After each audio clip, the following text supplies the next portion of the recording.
मित्रांनो नमस्कार, मी प्रकाश पोरे. आपल्या स्टुडिओमध्ये आज एक नवीन व्यक्ती आलेली आहे आणि ती व्यक्ती महत्त्वाची याकरिता आहे की त्यांची जी लढत आहे ती एका दिग्गज मतदारसंघामध्ये दिग्गज माजी आमदारासोबत होते आहे. आणि माझी मी याकरता म्हणतो की कोर्टाने त्यांना मना केली आहे. 6 वर्षाकरिता निवडणूक त्यांना लढवता येणार नाहीत. त्यांनी जे ह्याच्या अगोदरची जी काही कामं केली, जी सिद्ध झालीत, जी बरेच वर्ष चाललीत आणि त्याच्यानंतर त्या एकंदरीत कोर्ट केसनंतर शेवटी कोर्टाने त्यांच्या विरोधात निकाल दिला आणि एक त्या याच्यामध्ये जो ज्याला म्हणतात ना दबंग आमदार, तर त्या आमदाराला आता लढता येणार नाही आहे. म्हणजे आपल्या लक्षात आलं असेल की मी कुणाबद्दल बोलतो आहे. सुनील केदार यांच्याबद्दल. सावनेर मतदारसंघामध्ये आता त्या मतदारसंघामध्ये उभे राहण्याकरिता आता तयार झालेले आहेत प्रकाश टेकाडेजी. आणि प्रकाश टेकाडेजी नमस्कार. सर नमस्कार. मला सांगा, आता एवढे वर्ष झाले तुम्ही त्या मतदारसंघामध्ये, किती वर्षापासून तुमचा लढा चालू आहे? मी साहेब 1981 पासून त्या ठिकाणी लढाई करतो आहे आणि टोटल पूर्ण तुम्ही पहिल्यांदा उभे राहता, याच्या अगोदर उभे राहिले? मी महाराष्ट्र गव्हर्नमेंटची 3 टायर एजन्सी मधून आलेलो आहे. अच्छा. विधानसभेसाठी मी पहिल्यांदाच प्रयत्न करतो आहे. अच्छा. आणि परंतु मी 10 वर्ष सरपंच, 5 वर्ष पंचायत समितीचा सभापती, जिल्हा परिषद या तिन्ही 3 टायर. मग आता सुनील केदार उभे राहू शकणार नाहीत म्हणून तुम्ही प्रयत्न करताय? असा विषयच नाही. सातत्याने मी त्यांच्याशी 25-30 वर्षापासून संघर्ष करत आलो आहे. संघर्ष करताय? का करताय संघर्ष? संघर्ष याच्यासाठी की माझा कृषी संबंधित व्यवसाय होता. अनेक शेतकरी अडचणीत असताना अच्छा. मी त्यांना मदतीचा हात दिला आणि त्यांचे जे काही ज्वलंत प्रश्न होते, मग कापसाचे असो, सोयाबीनचे असो, आणि मार्केट यार्डमध्ये यांची APMC यांच्या हातामध्ये होती अनेक वर्ष, आजही आहे. त्या माध्यमातून एवढे मिसयूज करत होते. म्हणजे तिथे सुद्धा म्हणजे केवळ याच्यामध्ये त्यांनी जिल्हा बँकेमध्येच हे केलं अशातला उपयोग नाही. त्यांच्या ज्या सहकारी संस्था त्यांच्या हाती आहे, मग ते खरेदी विक्री असो, बाजार समिती असो, देखरेख असो, बँक असो, सूतगिरणी असो, सर्व ठिकाणी त्यांचं दबंगगिरी आहे. शेतकऱ्यांना कुठलंही त्या ठिकाणी. आपण त्यांच्या विरोधी पक्षामध्ये आहात म्हणून तर तुम्ही असे आरोप करत नाही? कधी नाही. मी तत्वाचा म्हणजे हे आहे, तत्वाच्या मागे राहणारा माणूस आहे आणि माझी इमेजही त्याच हिशोबाने आहे. मी त्याच्याशी जो संघर्ष होता तो एक विचाराचा संघर्ष मी केला की माझा विचार हा शेतकऱ्यांना कुठेतरी न्याय मिळाला पाहिजे, हा एक माझी प्रामाणिक भावना त्या ठिकाणी होती. त्या सुनील केदारांचं जे काही सध्याच्या घडीला राजकीय हे आहे ते तुम्हाला असं वाटतं ते त्यांनी स्वतः उभं केलेलं आहे की बाबासाहेब केदारांचा वारसा मिळाल्यामुळे झालाय? वारसाच मिळाला. बाबासाहेबांचं तर नक्की त्यांच्या मागे वारसा आहे, पण वारसा मिळाला पण त्याची त्यांनी सोनं केलं नाही, संधीचं सोनं केलं नाही सर. आणि त्याच्यामुळे पण ते तर मला वाटतं 4-5 टर्म पासून आमदार आहेत. त्याचा कारणही आहे की ऑपोजिशनमध्ये निर्णय चुकले गेले. अच्छा. आणि त्याच्यामुळे एकदा पडला. देवराव असोले निवडून आले होते, पण ते ट्रँग्युलर फाईटमुळे आले. अच्छा. त्यावेळेस 3 लोक उभे होते, पण त्याच्यानंतर 2004 पासून 1-to-1 फाईट आली आणि प्रॉपर उमेदवार त्या ठिकाणी भारतीय जनता पक्षाने सामाजिक समीकरण असो, मी जातीपातीचं राजकारण पोरेसाहेब आहेत इलेक्शन, परंतु लोक करतात, जनता करते, मतदार करतात.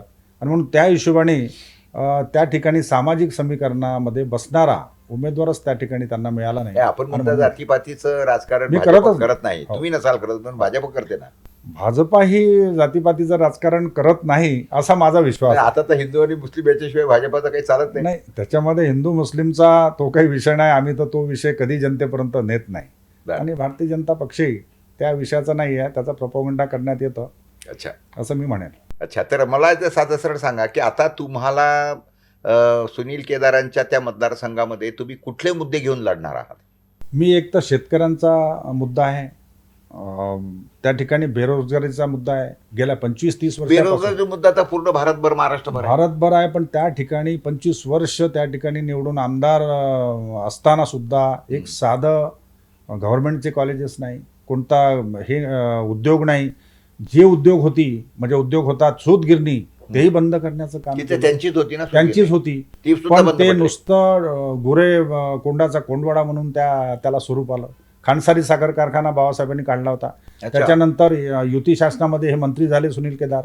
18 महिन्यामध्ये मनोहर जोशी जे मुख्यमंत्री होते त्यांना सांगितलं की मी हा कारखाना 18 महिन्यात पूर्ण करून देईल सर. तर मनोहर जोशी साहेबांनी त्यांना म्हटलं होतं की तुला कॅबिनेट मंत्री बनवेल.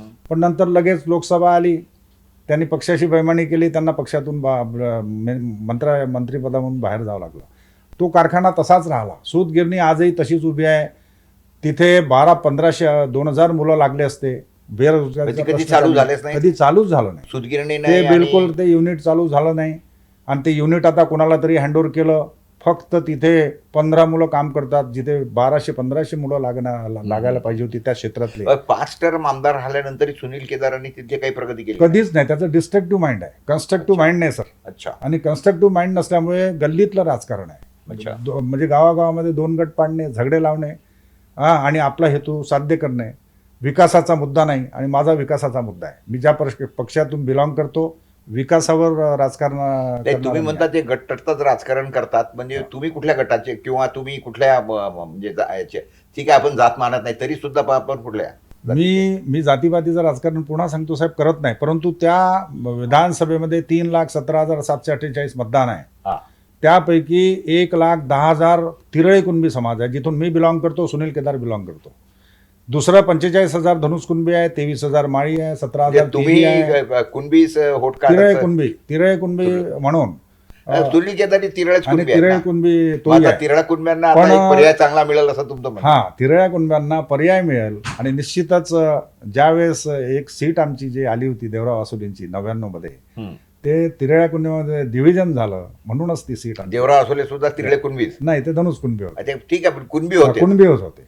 कुणबीच होते. तर मला साधा सरळ सांगा, सध्याच्या घडीला तिथे मतदारसंघामध्ये जी काही शेतकऱ्यांच्या संदर्भामधला हे आक्रोश आहे, विशेषतः सध्याच्या सत्ताधारी पक्षाबद्दलचा किंवा हे जे शेतीला मालाला भाव नाही वगैरे, या सगळ्या गोष्टींना तुम्ही कसं फेस कराल मग तुम्ही आल्यानंतर? हे सर प्रयत्न सुरू आहे सरकारच्या माध्यमातून. अनेक अडचणी होत्या इंटरनॅशनल लेवलवर, त्यामुळे कुठे शेतकरी अडचणीत आला असेल. परंतु पक्षाचा उद्देश प्रामाणिक आहे की शेतकऱ्यांना 2 पैसे मिळायला पाहिजे.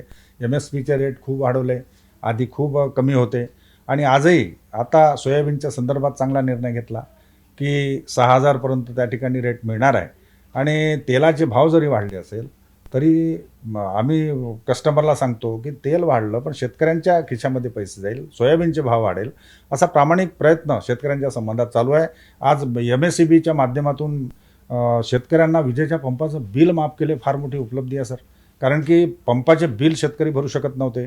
आता मागेचे बिल पूर्ण माफ आणि समोरचं 0 बिल येणार आहे आणि येणं सुरू झालं आहे. नाही ते ठीक आहे, पण तुम्ही आता याच्यामध्ये उल्लेख केला की तेलाचे भाव वाढतील वगैरे हे ते. या सरकारचं तसं धोरण आहे की महागाई वाढलीच नाही पाहिजे आणि त्याच्यासाठी मग आयात खुली, निर्यात बंद वगैरे. तर आता सरकारच्या लक्षामध्ये तुमच्या पार्टीच्या हे लक्षात आलंय ज्या चुका झाल्यात म्हणून.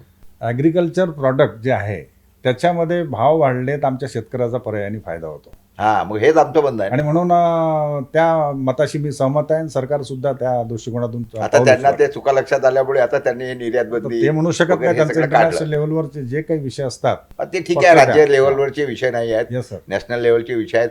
त्यांनी चुका लक्षात घेतलेल्या आहेत भाजपने, हे आपण मान्य केलं पाहिजे. आणि त्यांनी सध्याच्या घडीला जी निर्यात बंदी होती ती उठवली, आयात खुली होती तिच्यावर बंधनं आणली. त्याच्यानंतर जे कांद्यावर 40% निर्यात कर होता लादलेला, खरं म्हटलं म्हणजे 40% अनुदान द्यायला पाहिजे, इनाम द्यायला पाहिजे शेतकऱ्यांना, पण त्याच्याऐवजी ते कर लावत होते. तो 40%वरून 20% तरी किमान आणला. आणि आता त्याच्यामुळे कांद्याचे भाव बऱ्यापैकी वाढलेले आहेत. त्याचा चांगला परिणाम होईल असं समजूया आपण. शेतकऱ्यांना त्याचा फायदा होईल निश्चित. अजून तुमची समजा हे झालं तर तुमच्या उमेदवारीच्या संदर्भामध्ये तुम्ही मुख्य कुठल्या मुद्द्यावर निवडणूक लढवणार आहात? मी बेरोजगारी आणि शेतकऱ्यांच्या हिताची कामं, आणि मी प्रॉपर सावनेरमधून बिलॉंग करतो. माझं घरदार व्यवहार व्यवसाय त्या सावनेरमध्ये आहे. शेतकऱ्यांशी संबंधित माझे व्यवहार असल्यामुळे, व्यापार असल्यामुळे. तुमचा कुठला व्यापार आहे? माझा ॲग्रो आणि ग्रेनचा, APMC आणि कृषी केंद्राचा माझा व्यापार होता. त्याच्यामुळे प्रत्येक गावामध्ये आता नाही. हो, आता पण सध्या सातत्याने माझं मार्गदर्शन चालू आहे. मी लॉ ग्रॅज्युएट आहे. या माझ्या म्हणजे पदवीच्या माध्यमातून मी अनेक लोकांना मार्गदर्शन केलं, कोर्टाच्या बाहेर त्यांचे प्रश्न सोडवले, त्यांचा वेळ आणि पैसा वाचवला. हा एक माझी इमेज आहे सर.